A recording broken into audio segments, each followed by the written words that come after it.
हमारा तंत्र है, ठीक है, और केतु हमारा मंत्र है। तो इसको हम इस तरह भी देख सकते हैं। एक गड्ढा है और उसमें एक पिन डला है, ऐसा राहु केतु को आप लोग समझिए। जहां अंधकार है, अंधेरा है, वह राहु है, जहां पॉइंट है वह केतु है।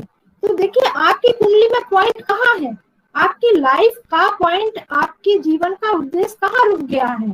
आपके जिस भाव में केतु है उस भाव को वह काम कराने के लिए आपको लेके आता है। सबसे पहली बात, एक व्यक्ति के दो भाग हैं, ठीक है।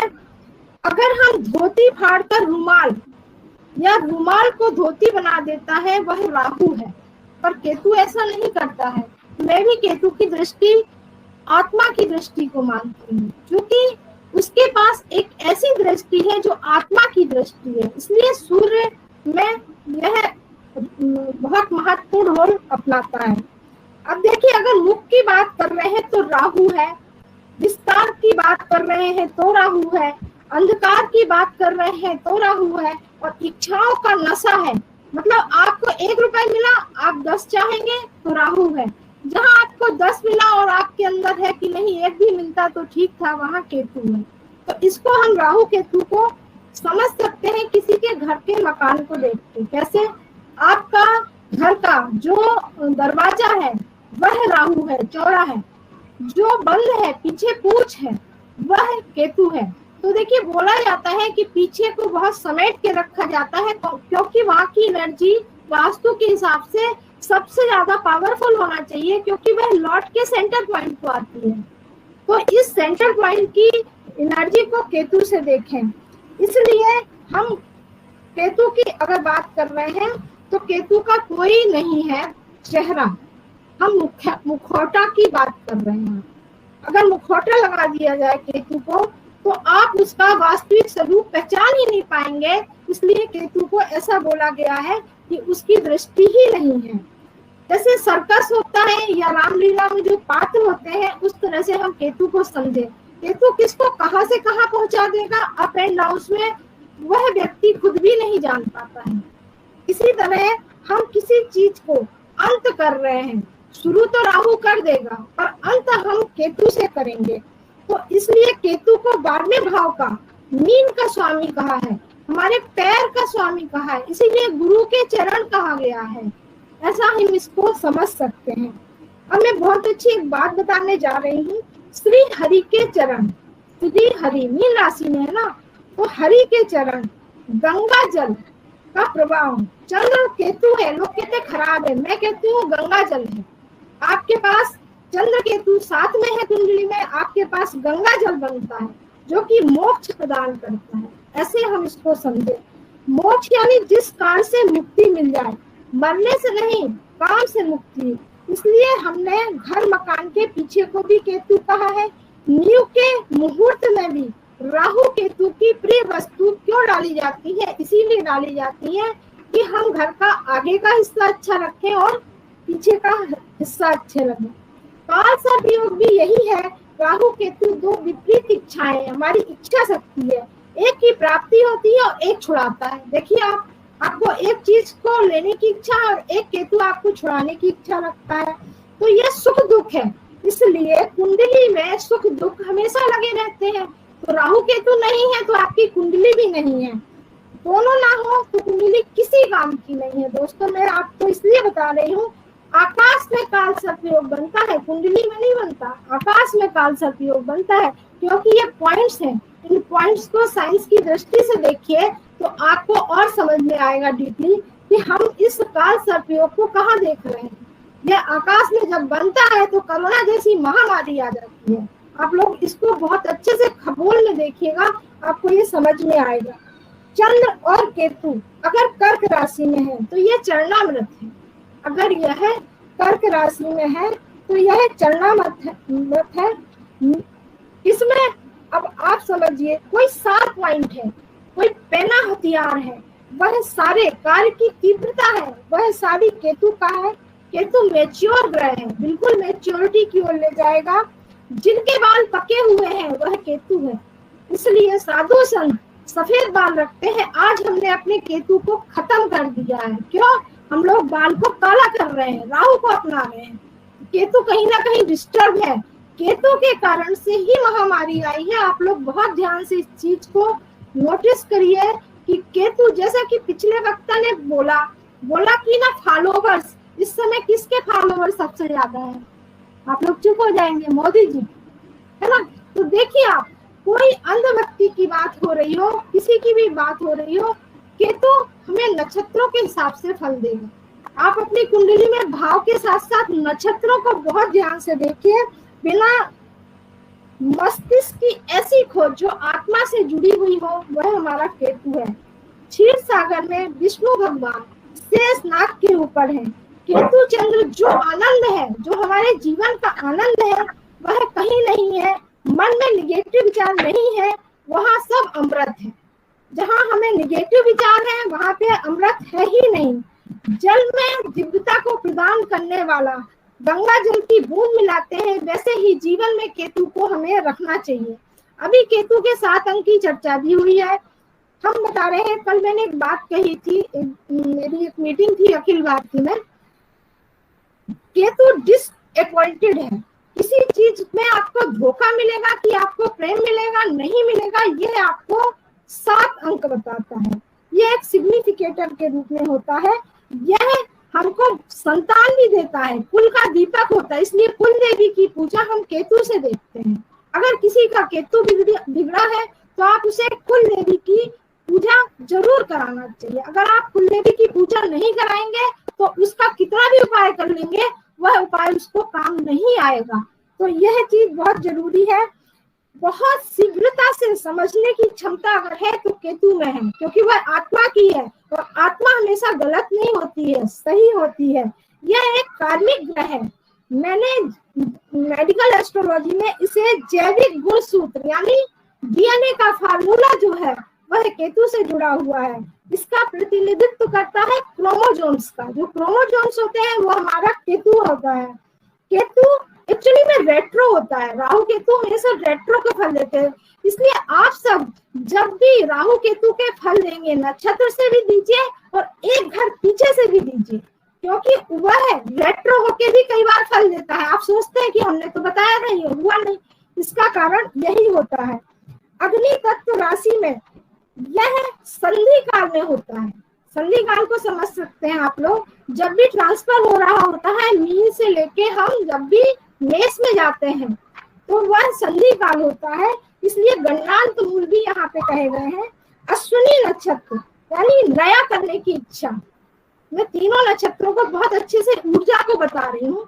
नए करने की इच्छा शक्ति है। यह मृत संजीवनी विद्या है, यह ब्रह्म विद्या है। कहाँ पर है? यहाँ पर यह अश्विनी नक्षत्र में है। देवी चिकित्सक है। कौन है अश्विनी? देवी चिकित्सक है। ये आरोग्य भी देते हैं और आपको यौवन भी देते हैं। इसलिए मारीची ऋषि है। मारीची ऋषि क्यों है इसके कारक? क्योंकि उनका मतलब है प्रकाश। तो मारीची इसके हैं। समुद्र में अश्विनी जी आए थे तो बहुत सारी औषधियां लाए थे। उन औषधियों को समझना होगा। हम जब भी किसी की केतु की रिमेडीज कराएं तो समुद्र में रोग को हटाने की अद्भुत क्षमता है। आप समुद्र के जितने भी जो भी जड़ी बूटियां हैं, जो भी है, उनको यूज करिए केतु की रिमेडीज में, तो बहुत अच्छा फल देंगे।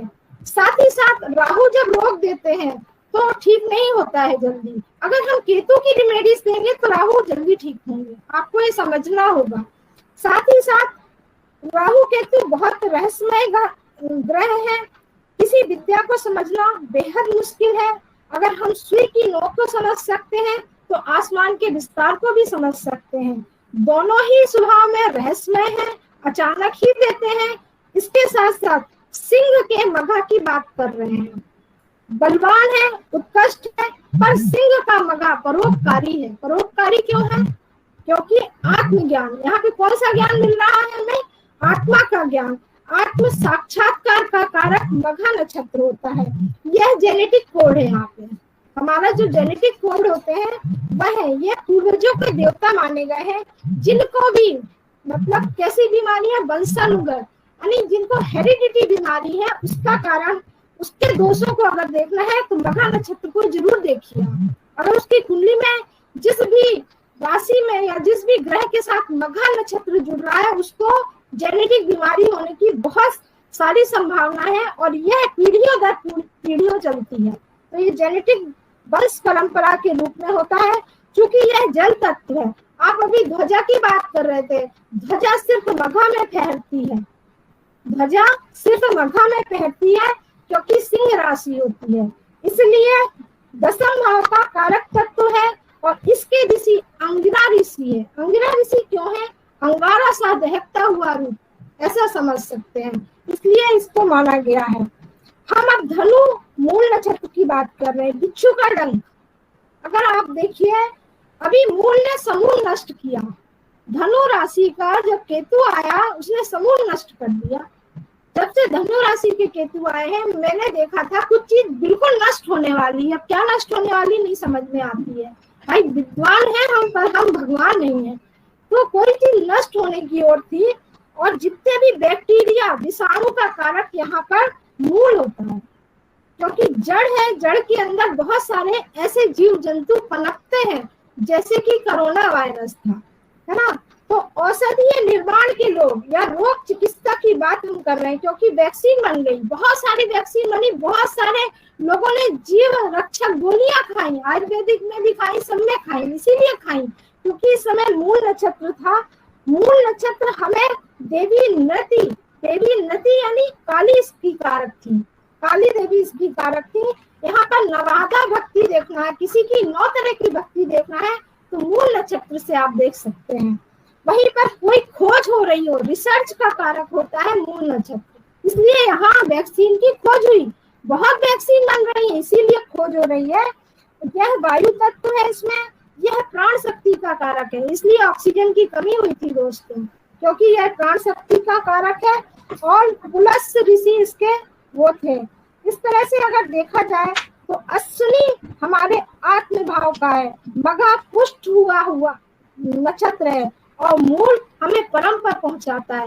यानी किसी को अगर अहंकार है तो एक सीमा तक ही होता है, जब मेष में आता है और उसके बाद वह मघा तक जाता है, और जैसे ही मूल पे जाता है सारे लोगों के अहंकार नष्ट हो गए और सब अपनी औकात पे आ गए, और सब जमीन में पैदल चल रहे थे और घरों में बंद हो गए। तो ये ताकत थी केतु के नक्षत्र की।